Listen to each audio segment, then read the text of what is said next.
যুক্তরাষ্ট্রে ভ্রমণকারী মার্কিন নাগরিকদের জন্য গুরুত্বপূর্ণ নির্দেশনা জারি করেছে দেশটির কর্তৃপক্ষ। যুক্তরাষ্ট্রের আইন অনুযায়ী সব নাগরিককে প্রবেশ এবং প্রস্থানের সময় বৈধ মার্কিন পাসপোর্ট ব্যবহার করতে হবে। দ্বৈত নাগরিকরাও বিদেশি পাসপোর্ট বা ইএসটিএ ব্যবহার করতে পারবেন না। নিয়ম না মানলে আবেদন বাতিল হতে পারে। এ বিষয়ে আরও তথ্য আর গুরুত্বপূর্ণ নির্দেশনা জানতে দেখুন পুরো প্রতিবেদন। যুক্তরাষ্ট্রে ভ্রমণকারী মার্কিন নাগরিকদের জন্য গুরুত্বপূর্ণ নির্দেশনা জারি করেছে দেশটির কর্তৃপক্ষ।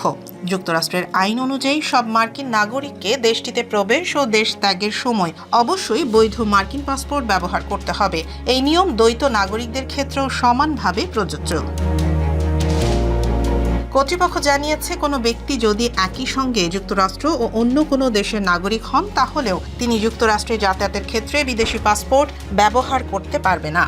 এমনকি যুক্তরাষ্ট্রের নাগরিকরা ইলেকট্রনিক ট্রাভেল অথরাইজেশন বা ইএসটি এর জন্য আবেদন করার যোগ্য নন। ফলে দ্বৈত নাগরিকরা বিদেশি পাসপোর্ট ব্যবহার করে ইএসটিএ নেয়ার চেষ্টা করলে তা বাতিল বা প্রত্যাখ্যান করা হতে পারে। মার্কিন স্বরাষ্ট্র নিরাপত্তা বিভাগ জানিয়েছে, নিয়মিতভাবে এমন আবেদন যাচাই করা হয় এবং যুক্তরাষ্ট্রের নাগরিক হিসেবে শনাক্ত হলে সংশ্লিষ্ট ইএসটিএ বাতিল করা হয়। তাই বিদেশে বসবাসরত মার্কিন নাগরিকদের যুক্তরাষ্ট্র সফরের আগে নিজেদের পাসপোর্টের মেয়াদ যাচাই করার পরামর্শ দেওয়া হয়েছে। কর্তৃপক্ষ আরও বলেছে, যাদের মার্কিন পাসপোর্টের মেয়াদ শেষ হয়ে গেছে বা শিগগিরই শেষ হওয়ার সম্ভাবনা রয়েছে, তাদের ভ্রমণের আগে পাসপোর্ট নবায়ন করা উচিত। কারণ বিশ্বের অনেক দেশ ভ্রমণকারীদের পাসপোর্টে প্রবেশের তারিখ থেকে অন্তত 6 মাসের বৈধতা থাকার শর্ত আরোপ করে।